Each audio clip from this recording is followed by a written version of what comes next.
Hi everyone, welcome back to my channel. My name is Kelly. In this video, I'm gonna be reading A Farewell to Arms by Ernest Hemingway. I have decided to start a new video series on my channel called Classic Literature Diaries. I think that's what it's gonna be called, or Classic Lit Diaries, where I will be vlogging me reading a classic. The point of me doing this is so I can share my thoughts with other people. And I also want to make reading classics a little bit less intimidating for others. I'm not any literature student. I barely know what I'm talking about, so that's exactly why I'm making these videos. So please don't take anything I say really too seriously. I don't really know what's going on. I'm just having a lot of fun reading classics. Let's talk about the synopsis. Let's just start from there. So A Farewell to Arms is about our main character who is working in the Italian army as an ambulance driver. He is American, and this is supposed to be semi-autobiographical because Ernest Hemingway himself was also an ambulance driver for the Red Cross during World War I for the Italian army. I think that when you read classics, you should really get to know the author, and you should really get to know the context of which the author is writing about. So after I read the first few pages, also I wanted to make this intro before I started reading, but I was so into it. So anyway, after reading the first few chapters, I intensely Googled Ernest Hemingway. He fought in World War I. He was a journalist during the Spanish Civil War, World War II. He nearly died 1,000 million times from various things, not just at war, but he was in 2 plane crashes or 2 plane incidents back to back within 2 days. He was a really big alcoholic. He drank a lot and therefore had a lot of physical health problems, and as you can imagine from everything he's been through, he was also not doing well mentally. And in 1961 he unfortunately shot himself in his home. I got really sad when I read his autobiography, not autobiography, I was just looking at him on Wikipedia, and I just got really upset that for someone who wrote so many amazing books, for someone who lived through so many things, he ended up taking his own life. And then I felt really grateful all of a sudden to be reading his book. A Farewell to Arms is one of his most famous works. Also, you probably heard of Old Man and the Sea and The Sun Also Rises. So I read The Sun Also Rises when I was in high school.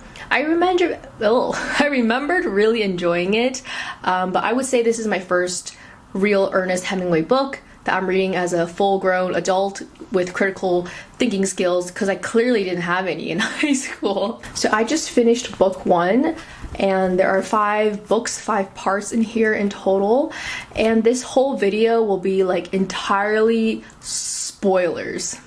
There will be all spoilers in this video, so if you want to read along, or if you just want me to spoil this for you and share my thoughts, that's totally cool too. I think it would be really awesome if you stayed here. So, what are my current thoughts on this book? Well, I think we have to talk first about Ernest Hemingway's writing style, because that's something that immediately was clear popping off the page. But even before that, when I read the introduction, he has an introduction to the 1948 edition, and I knew Hemingway was all about anti-war. He has a lot of anti-war sentiments, and I knew that from high school. I think I remember that from high school. Anyway, I think all these authors like Ernest Hemingway, John Steinbeck, Scott Fitzgerald, they're all anti-war people. And I really felt his voice during the introduction. He was saying that he thinks that anyone who profits from war should be shot. He literally says, "I believe that all the people who stand to profit by a war and who help provoke it should be shot on the first day it starts by accredited representatives of the loyal citizens of their country who will fight it. If at the end of the day there was any evidence that I had in any way provoked the new war or had not performed my delegated duties correctly, I would be willing, if not pleased, to be shot by the same firing squad and be buried either with or without cellophane, or be left naked on a hill." For some reason, I thought this was so funny, and I think this just shows how witty Ernest Hemingway is, and how he uses words to evoke these Like, I don't know if these are like, this is just like dry humor, but I thought that was really funny, and I think that's the sentiment I had going into book one. So in book one, we open with our main character. Actually, I don't know his name. I think it's Lieutenant Henry, but I don't know if Henry is his first name or his last name. What stood out to me in chapter one was the way Ernest Hemingway described fighting in this Italian front. So everything about the way he writes, I don't know what about it. I think there's a word for it. It's called like iceberg writing. Essentially, he uses like really curt sentences, like very simple language, but he elaborates it in like a huge conjunction. Like there are so many ands, and it just displays this like, I don't even know how to describe it. I don't even know. When I read the first chapter, I was just evoked this voice, like just voice. The character's voice stood out so strong, and the sentiments you get from reading these descriptions. The setting is actually beautiful, like this Italian setting. He's kind of at the same time juxtaposing the beauty of the place with the horrors of the war, which was definitely a very conflicting image. So I think that was the point. Like, how can such beauty exist where people are dying all the time? So yeah, I underlined this sentence here. There was fighting in the mountains, and at night we could see the flashes from the artillery. In the dark, it was like summer lightning, but the nights were cool, and there was not the feeling of a storm coming. Just, like, I don't even know how to explain it. Like, just these two sentences, I can feel exactly what he's saying, and I think that's so hard to evoke in such, like, curt and simple language. Like, I feel like in this whole book, we didn't get as much figurative language, but it was fine because each sentence was like a figurative, like I don't know, am I making any sense? See, I don't know what I'm talking about, but I'm really happy talking about it. I can't talk about this. I get so flustered. Okay, we're gonna move on to page 32. So I don't know if I actually said this in the beginning. I forgot what I said. I believe this book is also like a love story. So Ernest Hemingway falls in love with a British nurse, and I believe that he drew on that to write this character who also falls in love with a British nurse. And he, in this paragraph, is like daydreaming about him and this nurse on an Italian trip without the war. And it was just written, I don't know, I really enjoyed it. I feel like this was like clearly his style again. This whole paragraph is like one sentence because he just uses a lot of ands in replace of punctuation. In this book, I don't know about real life, in this book, the British nurse was engaged to a soldier, but that soldier ended up dying. So this is what the character is thinking. I wished I were in Milan with her. I would like to eat at the Cova and then walk down the Via Manzoni in the hot evening and cross over and turn off along the canal and go to the hotel with Catherine Barclay. Maybe she would. Maybe she would pretend that I was her boy that was killed, and we would go in the front door and the porter would take off his cap and I would stop at the concierge's desk and ask for the key, and she would stand by the elevator, and then we would get in the elevator and it would go up very slowly, clicking at all the floors, and then our floor, and the boy would open the door and stand there, and she would step out and I would step out, and we will walk down the hall, and I would put the key in the door and open it and go in, and then take down the telephone and ask them to send a bottle of Capri Bianca in a silver bucket full of ice, and you would hear the ice against the pail coming down the corridor, and the boy would knock and I would say, leave it outside the door please, because we would not wear any clothes because it was so hot, and the window open and the swallows flying over the roofs of the houses. And when it was dark afterward and you went to the window, very small bats hunting over the houses and closed down over the trees, and we would drink the Capri, and the door locked and it hot and only a sheet in the whole night, and we would both love each other all night and in the hot night in Milan.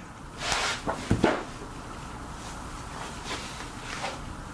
was so good! That was just so good! That was so good! Towards the end of book one, he gets accidentally shot by a, what's it called, like a cannon, and he is transferred to an American hospital in Milan, and this British nurse will be going to meet him. I don't know if on purpose, but no, I don't think on purpose actually, because like the US just joined World War I. They couldn't get the American nurses over yet, so the British nurses will go over first to the American hospital where more people will treat to our character's wound because he was badly injured. All right, I'm gonna stop talking and let's continue reading the book. Excuse Excuse me, Mr. Kitty. Is there room for me? Hi, baby. Hi, cool baby. You're so cute. You're so cute.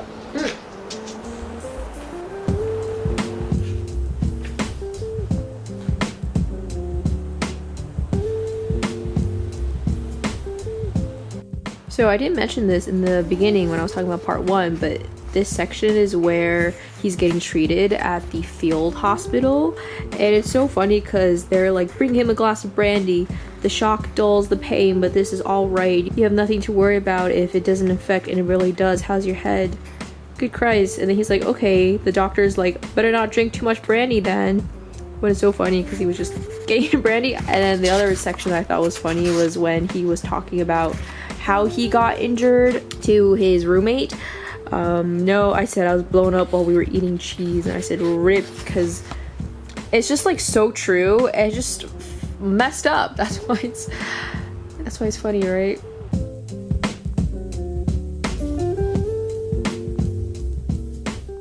Hi everyone. I just finished book 2. We are on book 3 now. In book 2, we are in Milan where he's getting treated, and Catherine is a big part in book 2. But I feel like I liked book 1 more. Book 2, nothing really happened, and they say that these two characters, they say that they're in love, they pretend that they're married, but I just didn't feel the love. I didn't feel any love. The only kind of love I felt was lust. They were just banging pretty much in Milan, which, you know, sounds nice, but I don't really understand how this can be a love story. This is just two very horny people, I think, who find each other very attractive during this very horrendous time.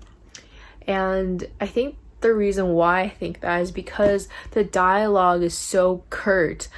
I feel like we don't really know our main character's true intentions because he's so curt in his thoughts, and I feel like I don't know. Like, I'm not saying this about Ernest Hemingway himself. I don't know what kind of relationship he had with the nurse from his own personal life. Also, by the way, Ernest Hemingway had like 4 different wives. This guy is just like flirting with everyone. So but still, rest in peace, Ernest Hemingway. I didn't like the ending that much. The ending is he's going back to the front, so he's finally healed, he's going back to the front, but I wanted to feel some sort of like sorrow and sadness. I really like the rain imagery and the fact that he wasn't able to sit down, and it's all coming back, like he's going back to war, it sucks. But I didn't feel, especially the pregnancy thing, oh my god, I don't know, when I read that, I was really like, I can't believe this. And I don't know if this is just because like before people didn't know about contraception, or people didn't know how babies were made. Oh my god, I don't know. That like kind of bothered me. I don't know why, it just kind of bothered me. So I am halfway through. Like, this last bit is just the different versions and drafts of the ending. So we'll see how the rest of this goes. I hope book 3 is a little bit more entertaining or more realistic, or I don't know. But I mean, I'm still enjoying it, but I think the excitement has worn off from book 1. Hello. I just finished book 3. Wow. That was so hard to read. Am I gonna cry? I'm having an emotional day, and I have no words. I don't really take back what I said yesterday, but I understand the purpose of book 2. It's to set up Henry's idealness of Catherine, of hanging out in Milan, going to these horseback racing events, just enjoying, and like, yeah, okay, just to set up like the ideal, and then you contrast it again with book 3. Oh my god. So in book 3, the Italians are losing, they're retreating, and I believe what happened is that everyone's retreating and it's going like really slowly, and I think Henry and his regiment or his team are afraid that they're moving so slowly that they're gonna get killed, or they want to like speed up the process, so they take like a small road, but this small road wasn't good for traveling. Their cars get stuck, so they're walking, and they finally walk to meet up with their team. But during this walk, kind of bad stuff happens. Henry ends up shooting some guy who's trying to run away, one of the sergeants, I believe. Is it that this column of people retreating are getting like super anxious because they think every officer is either a disguised German, or they're blaming the officers for losing? So anyway, the officers are being questioned and getting shot at, being executed, and then Henry is like, oh my god. He finds an escape, like he finds a way to escape. He goes into a river. He's like in the river for a long time. Finally he like gets out of the river, and he's wet, he's hungry, he's tired. He gets on a train, he jumps onto a train, gets hit in the head like by crawling into the train. I really liked the ending. I liked what he said here. I was not made to think, I was made to eat. My god, yes, eat and drink and sleep with Catherine. Tonight, maybe. No, that was impossible. But tomorrow night, and a good meal and sheets, and never going away again except together. It just made me so hopeful for him. Like, oh my god, this is like, I'm having the feels. This book is, I really enjoy reading Henry's relationship with Rinaldi. I actually think they have a better love story than him and Catherine, but I tabbed a few pages here. Just their banter back and forth was really funny. Rinaldi was like, look baby, this is your old toothbrush in glass. I kept it all the time to remind me of you. And then Henry's like, to remind you to brush your teeth. I thought that was funny. I'm really rooting for Henry to be safe. I haven't read a character who is in such despair. Like, he's really at the lowest of the lows. Like, I'm really wishing for him to get better. Not to get better, like to be in a better place where he's not kind of like on the run from his own officers. And I don't want him to get mistaken for a German because he speaks Italian with an accent, because he's American. I also highlighted this part on page 162. Ernest Hemingway was just describing the sounds of gunfire, and he wrote that really well with the rain. So it's raining and he's listening, well, he hears all this gunfire and artillery. The way he wrote it was like this was part of the weather, like how rain is part of nature. You hear the rain against, you know, your window, whatever, and he's hearing all the gunfire. The main character associates gunfire with like the sounds of nature because it's so ingrained now in his world. On a more happy note, I have this edition where there are handwritten versions of this manuscript. Look at this. This would be me. I am a writer myself. I don't know if I mentioned that already, and I could not imagine handwriting my own books. So this is really cool. They should turn this book into a movie. I think it has been turned into a movie a long time ago, but I feel like they could really make another adaptation of this. Okay, I'm probably gonna take a break from reading this for a bit, but I'm really liking this again. It's going back up again because that chapter was so well written and so much despair, and I'm really hoping that Henry comes out of this being with Catherine again, being with Catherine and Rinaldi and his friend, the priest. Yeah.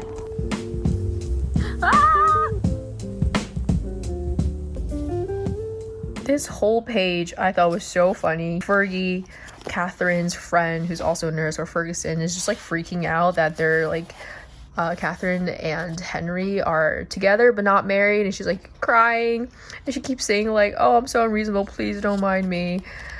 I'm busy making babies. Funny. Hello. So I'm actually on part 5 now. Just to give a quick recap on part 4, or book 4, our characters Catherine and Henry were mostly escaping Italy because Henry had like deserted his army and his troops. And I thought the part where they were rowing and everything was it was like a good prelude to like Old Man and the Sea. I read Old Man and the Sea when I was in high school, but it was one of those books that I read too early on as a kid. as a teenager and I don't think I fully got it, but I feel like it would have those vibes in Old Man in the Sea. I thought the bartender or whoever who was looking out after Henry was so nice. He was so good to him. I was like, dude, this guy saved you. And I also thought it was kind of cute when Catherine was remarking when Henry was like having trouble with the umbrella. I thought that those, like the imagery and the way they described it was really funny, and we've all been there holding an umbrella and just like turning inside out. And I thought it was also just so nice when they were at that cafe in Switzerland after rowing all night and they're just eating, and there's like a cat. I highlighted the part where the cat comes in. I couldn't be happier. I said a fat gray cat with a tail that lifted like a plume across the floor to our table and curved against my leg to purr each time she rubbed. I reached down and stroked her. Catherine smiled at me very happily. Here comes the coffee, she said. Yeah, I just bookmarked it here. Yeah, I would love to have breakfast at a cute cafe in Switzerland with my partner and like a random cat. I am really excited to see how this book is going to end.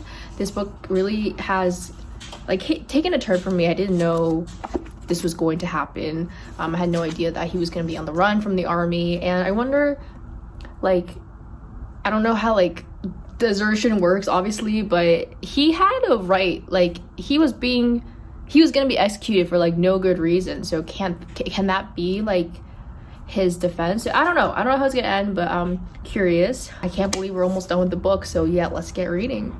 Okay, I forgot to talk about this part, but I laughed so hard. How are you, Kat? I asked. I'm all right. Where are we? I don't think we have more than about 8 miles more. That's a long way to row, you poor sweet. Aren't you dead? LOL, Catherine. I was laughing so hard.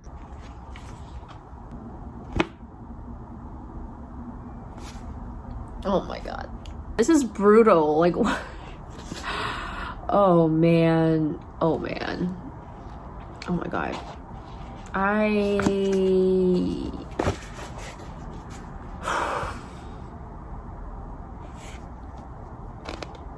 What? Ugh. Okay, I'll gather my thoughts. Hey guys, so we're just gonna do a quick summary and thoughts on part 5. I'm filming this like way after the fact because I realized while editing this video it wasn't very conclusive. So in part 5 we follow Catherine and Henry as they settle into their Swiss town. I actually thought the dialogue between the Swiss police and them, it was very entertaining to read. That was in part 4 though. But in part 5 we follow Catherine's term to pregnancy, and she ends up dying, and their baby also ends up dying. While I was watching this vlog, I was saying like how part 3 was still like agonizing, and I felt so bad. Little did I know what was actually going to happen, and what was most agonizing, I just couldn't believe how it ended so abruptly. The baby dies, she dies.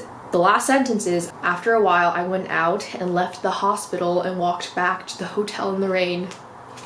Literally the end. It was just a lot to take in. I wonder if the death of her and the baby is supposed to be some sort of like metaphorical death.